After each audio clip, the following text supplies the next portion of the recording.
ನಮಸ್ಕಾರ ಸ್ನೇಹಿತರೆ. ಭಾರತ ಮತ್ತು ಅಫ್ಘಾನಿಸ್ತಾನ ನಡುವಿನ ಎರಡನೇ ಟಿ20 ಪಂದ್ಯದಲ್ಲಿ ಟೀಂ ಇಂಡಿಯಾ ರೋಚಕ ರೀತಿಯಲ್ಲಿ ಭರ್ಜರಿಯಾಗಿ ಗೆದ್ದು ಬೀಗಿದೆ. ಬ್ಯಾಟಿಂಗ್, ಬೌಲಿಂಗ್ ಸೇರಿದಂತೆ ಎಲ್ಲಾ ವಿಭಾಗದಲ್ಲಿಯೂ ಕೂಡ ಅದ್ಭುತ ಪ್ರದರ್ಶನ ತೋರಿರುವ ನಮ್ಮ ಯುವ ಆಟಗಾರರು ಅಫ್ಘಾನಿಸ್ತಾನ ತಂಡವನ್ನು ಅಕ್ಷರಶಃ ಧೂಳಿಪಟ ಮಾಡುವ ಮೂಲಕ 3 ಪಂದ್ಯಗಳ ಟಿ20 ಸರಣಿಯಲ್ಲಿ 2-0 ಅಂತರದಿಂದ ಮುನ್ನಡೆ ಸಾಧಿಸಿದೆ. ಬರುವಂತ ಟಿ20 ವಿಶ್ವಕಪ್ ನ ತಯಾರಿ ನಡೆಸುತ್ತಿರುವ ಟೀಂ ಇಂಡಿಯಾಗೆ ಈಗಾಗಲೇ ಭರ್ಜರಿ ಯಶಸ್ಸು ದೊರಕಿದ್ದು ಟೀಂ ಇಂಡಿಯಾದ ಯುವ ಪಡೆ ಅಕ್ಷರಶಃ ಆರ್ಭಟವನ್ನು ನಡೆಸಿದೆ. ಹೌದು ಸ್ನೇಹಿತರೆ, ಅದಕ್ಕೂ ಮುನ್ನ ನೀವು ಕೂಡ ಭಾರತ ತಂಡದ ಅಭಿಮಾನಿಯಾಗಿದ್ದರೆ ಈ ವಿಡಿಯೋಗೆ ಒಂದು ಲೈಕ್ ಮಾಡಿ, ಮತ್ತೆ ನಿಮ್ಮ ಪ್ರಕಾರ ಭಾರತದ ಇಂದಿನ ಗೆಲುವಿಗೆ ಪ್ರಮುಖ ಕಾರಣವನ್ನು ನಮಗೆ ತಪ್ಪದೇ ಕಮೆಂಟ್ ಮೂಲಕ ತಿಳಿಸಿ. ಸ್ನೇಹಿತರೆ, ಹೋಳ್ಕರ್ ಕ್ರೀಡಾಂಗಣ ಇಂದೋರ್ನಲ್ಲಿ ನಡೆದ ಎರಡನೇ ಟಿ20 ಪಂದ್ಯದಲ್ಲಿ ಇನ್ನೊಮ್ಮೆ ಟಾಸ್ ಗೆದ್ದ ಭಾರತ ತಂಡದ ನಾಯಕ ರೋಹಿತ್ ಶರ್ಮಾ ಅವರು ಮೊದಲು ಬ್ಯಾಟಿಂಗ್ ಮಾಡುವ ಅವಕಾಶವನ್ನು ಅಫ್ಘಾನಿಸ್ತಾನ ತಂಡಕ್ಕೆ ನೀಡಿದರು. ನಂತರ ಅಫ್ಘಾನಿಸ್ತಾನ ಪರ ಆರಂಭಿಕರಾಗಿ ಕಣಕ್ಕಿಳಿದಿದ್ದ ರೆಹಮದುಲ್ಲಾ ಗುರ್ಬಾಜ್ ಮತ್ತೆ ಇಬ್ರಾಹಿಂ ಜರ್ದಾನ್ ಅವರು ಆರಂಭದಲ್ಲಿಯೇ ಸ್ಫೋಟಕ ಬ್ಯಾಟಿಂಗ್ ನಡೆಸುವ ಮೂಲಕ ಭರ್ಜರಿ ಆರಂಭವನ್ನು ದೊರಕಿಸಿಕೊಡುವ ಸೂಚನೆಯನ್ನು ಅಫ್ಘಾನಿಸ್ತಾನ ತಂಡಕ್ಕೆ ನೀಡಿದರು. ಆದರೆ ನಂತರ ಬೌಲಿಂಗ್ ಹೇಳಿದ್ದ ಟೀಂ ಇಂಡಿಯಾದ ಡೆಡ್ಲಿ ಸ್ಪಿನ್ನರ್ ಆಗಿರುವ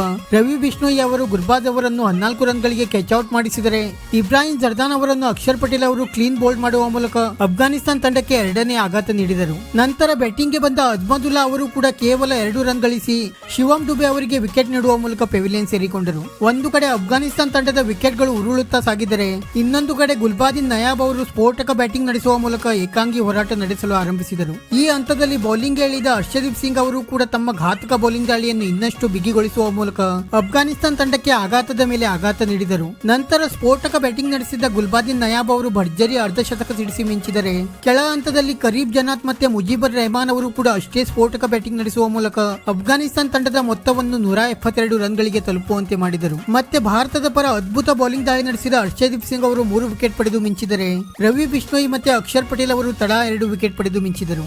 ನಂತರ 173 ರನ್ಗಳ ಗುರಿ ಬೆನ್ನಟ್ಟಿದ ಭಾರತ ತಂಡಕ್ಕೆ ನಾಯಕ ರೋಹಿತ್ ಶರ್ಮಾ ಅವರು ಇನ್ನೊಮ್ಮೆ ಖಾತೆ ತೆರೆಯುವ ಮುಂಚೆ ಔಟ್ ಆಗುವ ಮೂಲಕ ಭಾರತ ತಂಡಕ್ಕೆ ಆರಂಭದಲ್ಲಿಯೇ ಆಘಾತ ನೀಡಿದರು. ಕಳೆದ ಪಂದ್ಯದಲ್ಲಿಯೂ ಕೂಡ ರೋಹಿತ್ ಶರ್ಮಾ ಅವರು ಖಾತೆ ತೆರೆಯುವ ಮುಂಚೆ ರನ್ಔಟ್ ಆಗಿದ್ದರು. ಆದರೆ ಇಂದಿನ ಪಂದ್ಯದಲ್ಲಿಯೂ ಕೂಡ ಮೊದಲ ಬಾಲ್ ನಲ್ಲಿಯೇ ಕ್ಲೀನ್ ಬೋಲ್ಡ್ ಆದ ರೋಹಿತ್ ಶರ್ಮಾ ಅವರು ಭಾರತ ತಂಡವನ್ನು ಅಕ್ಷರಶಃ ಸಂಕಷ್ಟದಲ್ಲಿ ಸಿಲುಕಿಸಿದರು. ಆದರೆ ನಂತರ ಬ್ಯಾಟಿಂಗ್ ಹೇಳಿದ ವಿರಾಟ್ ಕೊಹ್ಲಿ ಅವರು ಯಶಸ್ವಿ ಜೈಸ್ವಾಲ್ ಅವರ ಜೊತೆ ಸೇರಿ ಆರಂಭದಿಂದಲೇ ಸ್ಫೋಟಕ ಬ್ಯಾಟಿಂಗ್ ನಡೆಸಲು ಆರಂಭಿಸಿದರು. ಸುಮಾರು 14 ತಿಂಗಳುಗಳ ನಂತರ ಟಿ20 ತಂಡಕ್ಕೆ ಕಂಬ್ಯಾಕ್ ಮಾಡಿದ್ದ ವಿರಾಟ್ ಕೊಹ್ಲಿ ಅವರು ಪವರ್ ಪ್ಲೇ ಓವರ್ಗಳನ್ನು ಸರಿಯಾಗಿಯೇ ಬಳಸಿಕೊಂಡು ಕೇವಲ 16 ಎಸೆತಗಳಲ್ಲಿ 5 ಬೌಂಡ್ರಿಗಳ ನೆರವಿನಿಂದ ಭರ್ಜರಿ 29 ರನ್ ಸಿಡಿಸಿ ನವೀನ್ ಉಲ್-ಹಕ್ ಅವರಿಗೆ ವಿಕೆಟ್ ನೀಡಿದರು. ಒಂದು ಕಡೆ ಯಶಸ್ವಿ ಜೈಸ್ವಾಲ್ ಅವರು ಸ್ಫೋಟಕ ಬ್ಯಾಟಿಂಗ್ ನಡೆಸಿದರೆ, ಇನ್ನೊಂದು ಕಡೆ ಶಿವಮ್ ಡುಬೆ ಅವರು ಕೂಡ ಅಷ್ಟೇ ಅದ್ಭುತ ಬ್ಯಾಟಿಂಗ್ ನಡೆಸಲು ಆರಂಭಿಸಿದರು. ಈ ಸರಣಿಯಲ್ಲಿ ಮೊದಲ ಬಾರಿಗೆ ಅವಕಾಶ ಪಡೆದಿದ್ದ ಯಶಸ್ವಿ ಜೈಸ್ವಾಲ್ ಅವರು ಭರ್ಜರಿ ಬ್ಯಾಟಿಂಗ್ ನಡೆಸುವ ಮೂಲಕ ಕೇವಲ 26 ಎಸೆತಗಳಲ್ಲಿ 4 ಸಿಕ್ಸರ್ ಮತ್ತೆ 4 ಬೌಂಡ್ರಿಗಳ ನೆರವಿನಿಂದ ಸ್ಫೋಟಕ ಅರ್ಧಶತಕ ಸಿಡಿಸಿ ಮಿಂಚುವ ಮೂಲಕ ಭಾರತ ತಂಡಕ್ಕೆ ಎರಡನೇ ಜಯವನ್ನು ದೊರಕಿಸಿಕೊಡುವಲ್ಲಿ ಪ್ರಮುಖ ಪಾತ್ರವನ್ನು ವಹಿಸಿದ್ದರು.